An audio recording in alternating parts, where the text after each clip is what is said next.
नमस्कार दोस्तों, आप सभी को झारखंड टॉपिक चैनल पे बहुत बहुत स्वागत है। आज हम फिर से एसी थर्ड हिंदी का एक विशेष टॉपिक जो एग्ज़ाम के नज़रिए से बहुत महत्वपूर्ण है, उसे मैं लेके आप लोग के सामने रिप्रेजेंट करने जा रहा हूँ। जैसे है प्रश्न है, पल्लवन किसे कहते हैं?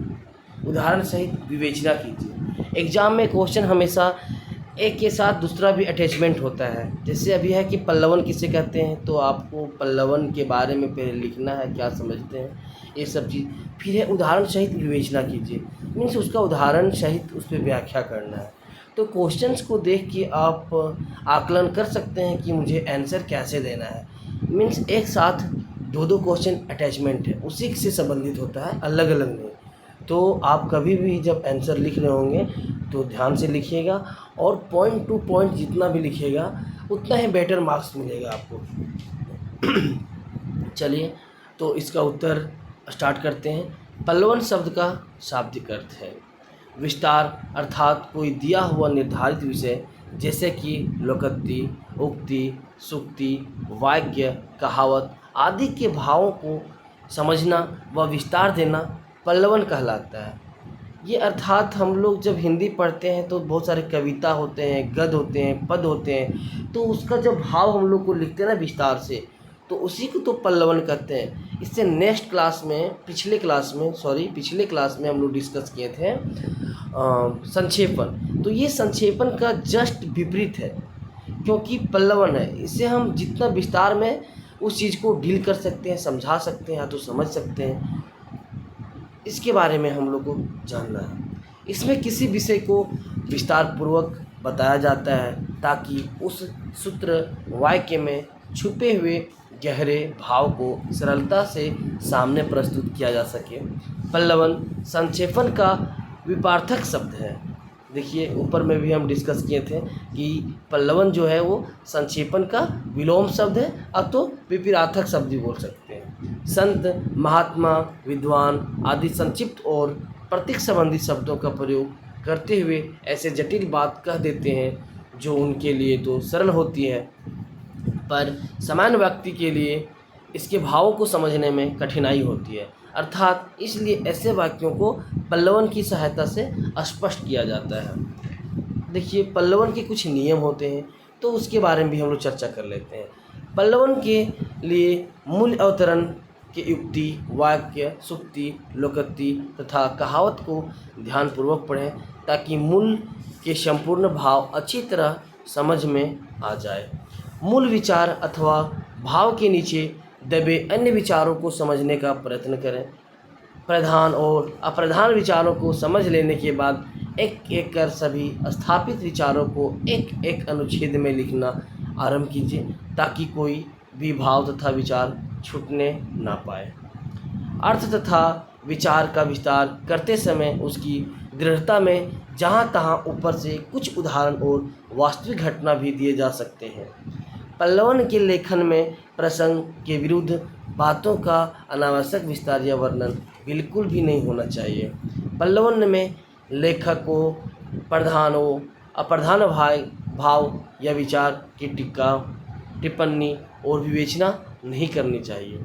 इसमें मूल लेखक के मनोभावों का ही विस्तार और तत्व संबंध होना चाहिए।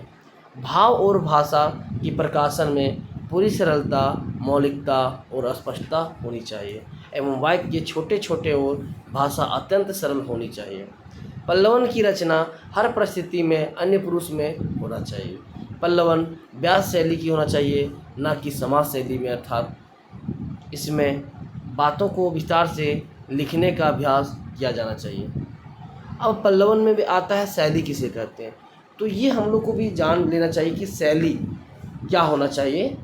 तो देखिए, विचारों तथा भावों का उचित संग्रह कर उस विषय की अभिव्यक्ति को सुंदर एवं प्रभावपूर्ण प्रस्तुत करना ही शैली कहलाता है। देखिए, पहला है व्यास शैली। व्यास शैली में पहले भाव को विस्तार से लिखा जाता है तथा अंत में उसको शुद्ध रूप में संग्रह कर दिया जाता है। सरल भाषा में कहे तो किसी प्रशिक्षक के भांति विस्तार पूर्वक बात समझाई जाती है और पाठक के सामने प्रस्तुत किया जाता है। अब है समास शैली। यह शैली में सहज, कठिन, ध्रुव, संधि व समास पदों से समृद्ध भाषा का प्रयोग किया जाता है। मिश्र वाक्यों से युक्त जटिल भाषा में पहले महत्वपूर्ण व सूत्र रूप में बात कहकर उसका विस्तार किया जाता है। अब है पल्लवन के कुछ उदाहरण। देखिए, उदाहरण जानना जरूरी, क्योंकि क्वेश्चंस में आपका मेंशन किया हुआ था कि उदाहरण सहित व्याख्या कीजिए। तो देखिए, उदाहरण में सबसे पहला आपका मूल कथन है, दही नहीं वह पत्थर है जिसमें स्वदेश का प्यार नहीं। पल्लवन, हर एक व्यक्ति अपनी जन्मभूमि और अपने देश से उसी प्रकार स्नेह रखता है जिस प्रकार वह माता पिता के प्रति श्रद्धा तथा स्नेह रखता है। हर एक व्यक्ति के हृदय में अपने देश के प्रति अपनापन की भावना रहती है। इसे ही देश प्रेम या देशभक्ति कहा जाता है। जो व्यक्ति अपने देश से प्रेम नहीं करता वह पत्थर दिल का होता है, क्योंकि उसमें अपनेपन की भावना का कमी रहता है। देखिए, कितना अच्छा एग्जाम्पल है कि जैसे कोई गुरु तो कोई प्रवक्ता तो कोई शिक्षक हमें मूल कथन दे दिए, लेकिन जब हमें उसे विस्तार से लिखना होता है तो हम कैसे लिख सकते हैं। एक लाइन को, एक सेंटेंस को, एक वाक्य को हम कैसे उसको एक पैराग्राफ में, स्टेंजा में हम चेंज कर लिए। अब देखिए, फिर से एग्जाम्पल हो रहा है, मूल कथन ध्यान से देखिए। कर्ता से बढ़कर कर्म का स्मारक दूसरा नहीं। पल्लवन, किसी कर्म का सबसे बड़ा स्मारक उस काम या कर्म को करने वाला अर्थात कर्ता होता है। जब हम किसी काम की प्रशंसा करते हैं तो हमारी नज़र उस कार्य को करने वाले की ओर जाती है। जब हमें उस प्रकार के कार्य करने का अच्छा अवसर मिलता होता है तो पथ प्रदर्शन के लिए उसके कर्ता की ओर ध्यान चला जाता है, अर्थात वह कर्ता हमारा आदर्श बन जाता है। कर्मों द्वारा ही समाज में कर्ता की स्थिति बहुत मजबूत और प्रभावित बनती है। अतः इसलिए कर्म का स्मारक कर्ता के सिवाय कोई दूसरा नहीं हो सकता है। मूल कथन, नर और नारी जन्मते और मरते हैं, परंतु राष्ट्र सदा अमर रहता है। ये कितना अच्छा कथन है। उसका हम लोग पल्लवन कैसे करते हैं, देखिए। संसार में अनगिनत नर तथा नारियों का जन्म प्रत्येक क्षण होता रहता है और हर क्षण मृत्यु भी होती है।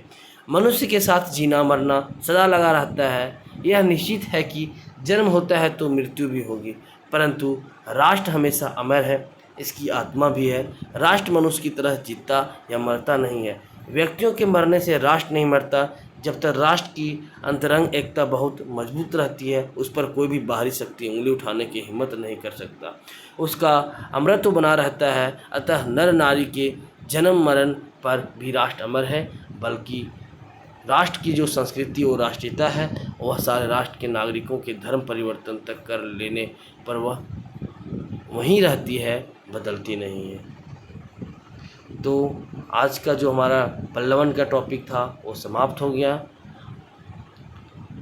आप लोग को बहुत अच्छा से ये टॉपिक समझ में आया होगा और आप लोग एग्ज़ाम में बहुत अच्छा से इस टॉपिक को कर पाओगे, मुझे उम्मीद है। तो इसके लिए आप हमारे झारखंड टॉपिक यूट्यूब चैनल को सब्सक्राइब कीजिए, लाइक कीजिए और शेयर कीजिए। बहुत बहुत धन्यवाद आप सभी को।